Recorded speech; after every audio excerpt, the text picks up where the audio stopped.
Ever imagine digging a network of tunnels right under your house? Yeah, like a wine cellar or something. Not quite. I mean, like a whole multi-level system. Whoa, okay. That's, This guy did it.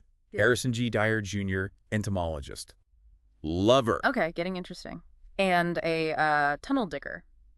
What's the connection? Well, today we're going to find out. This is the deep dive, right? That's right. We're diving deep into the life of Harrison G. Dyer Jr., and we're using his scientific publications. Oh, wow. So we have primary sources. Yeah, publications, diaries, court records, even some newspaper articles to try to piece together his story.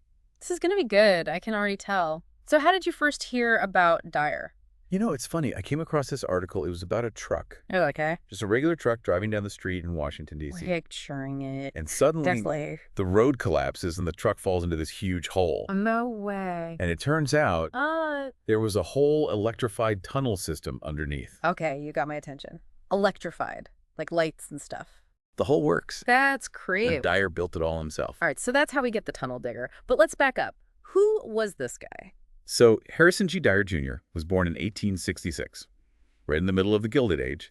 His family had money, like a lot of money, Okay, so he was like a trust fund kid. pretty much. His dad was actually almost famous, almost invented the telegraph. Yeah. So yeah, Harrison had every advantage, best schools, anything he wanted. Must be nice. So was he just some spoiled rich kid? Not exactly. From a young age, he was really into science. You're collecting insects, rocks, always exploring. Sounds like me as a kid, always out in the creek catching crawdads. Exactly. So he goes to MIT to study chemistry, then on to Columbia for biology. Never had to worry about money, so he could just follow his passions. I mean, that's got to help.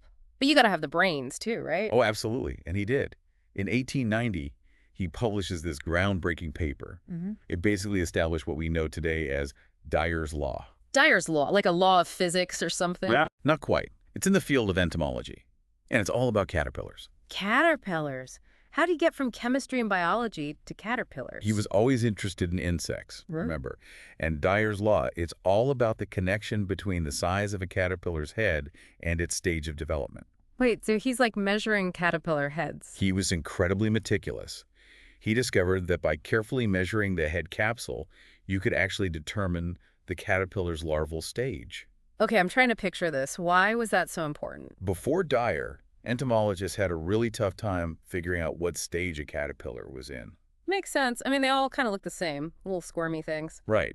But knowing the stage is crucial. I mean, if you're trying to understand the life cycle of an insect, Yeah, to track diseases or even control pests. I get it. Dyer's work, it was a game changer for entomology. So this rich kid turned out to be a pretty brilliant scientist. And not just in the lab.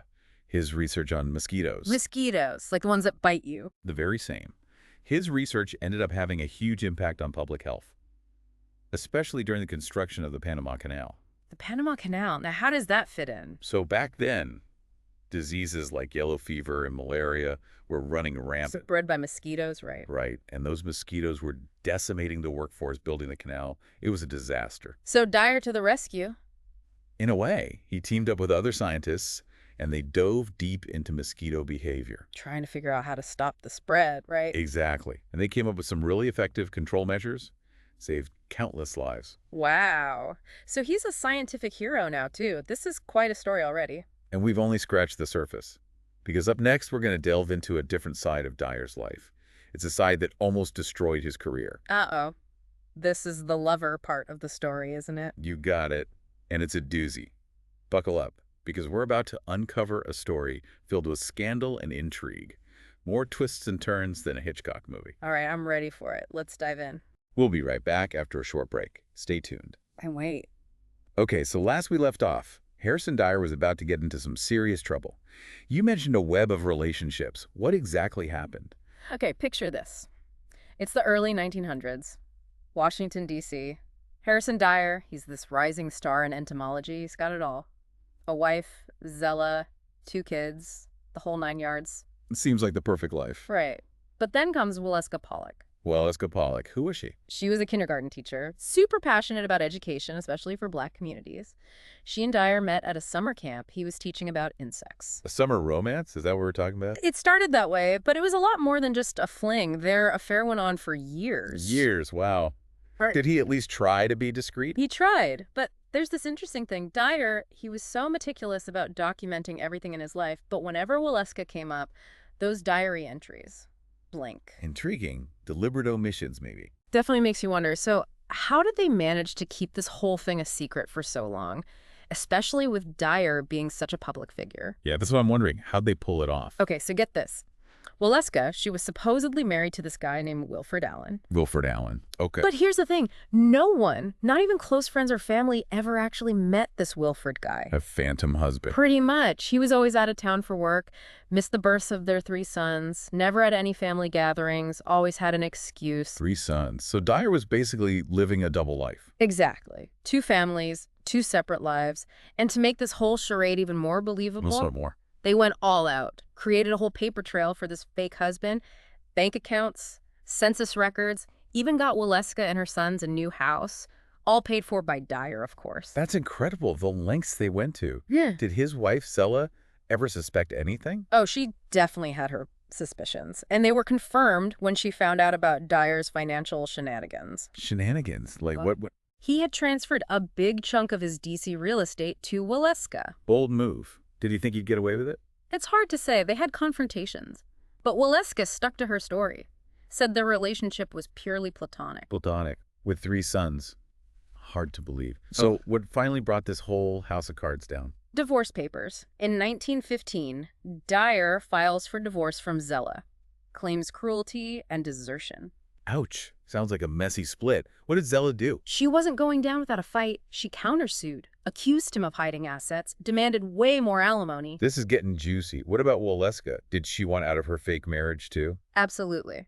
She filed for divorce from Wilfred, claimed he wasn't paying child support. But here's the problem. What's that? Proving the existence of a husband who never actually existed. Oh boy. Talk about a legal headache. How'd that go down in court? The judge wasn't buying it.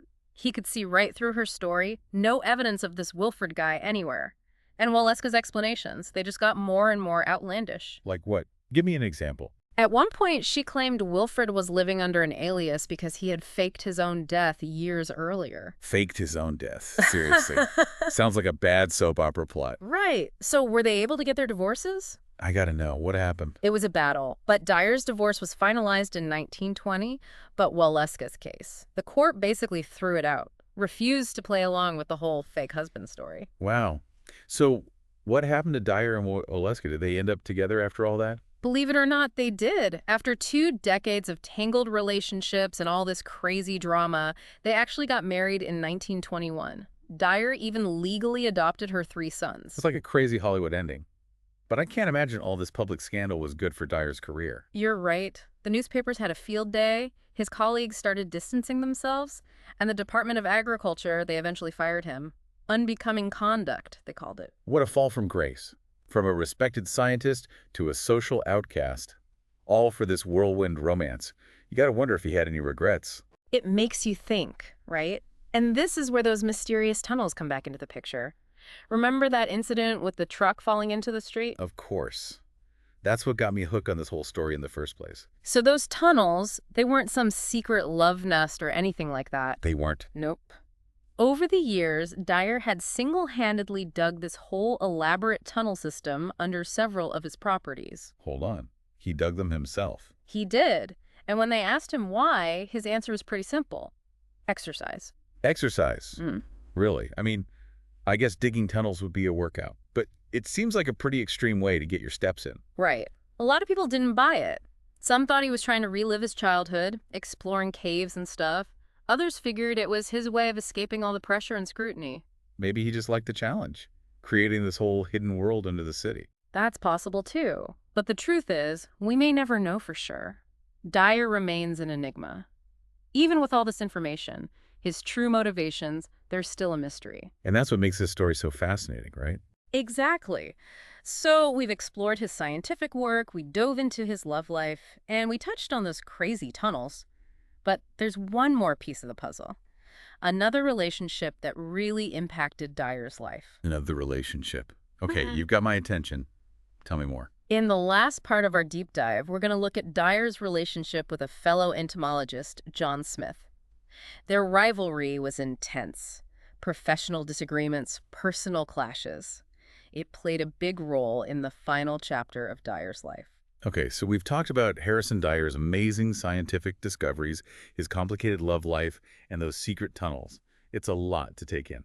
But now we're getting to his rivalry with another entomologist, this John Smith guy. Who was he? Well, John Smith was a big name in entomology back then, too. He and Dyer, they were always running into each other at conferences and journals, even fighting for the same research grants. Sounds like a pretty competitive field. Oh, it was. At first, they were actually colleagues, even worked together on a few projects. So how did it turn into a rivalry? A few things. They had really different approaches to science. Smith, he was very traditional, liked to stick to the established methods and theories. The old school? Yeah, you could say that. But Dyer, he was more of a rebel, always pushing boundaries, questioning everything. That's kind of how he was in his personal life, too. Right. So these two, they clashed a lot.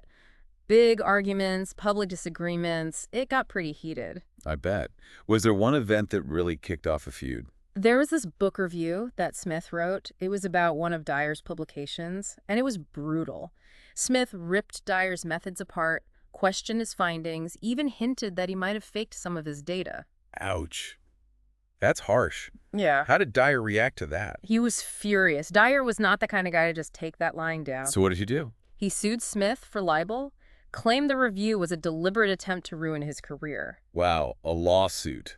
Talk about taking it personally. That's Dyer for you, always ready for a fight. What happened with the lawsuit? Did Dyer win? It dragged on for years, added even more stress to his life.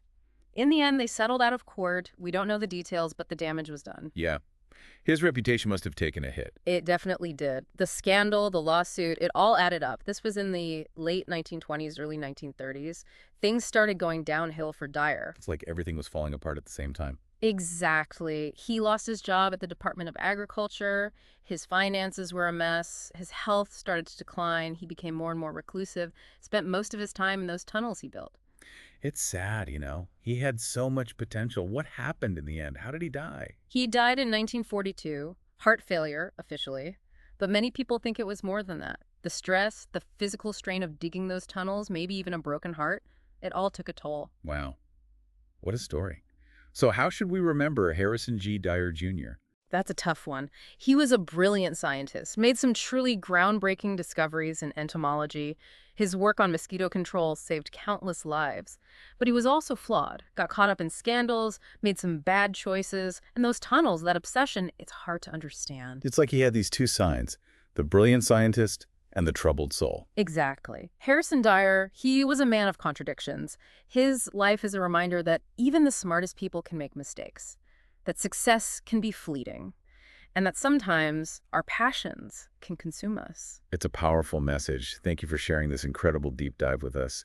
It's been a wild ride. My pleasure. It's been a fascinating journey. And to all our listeners out there, remember, everyone has a story.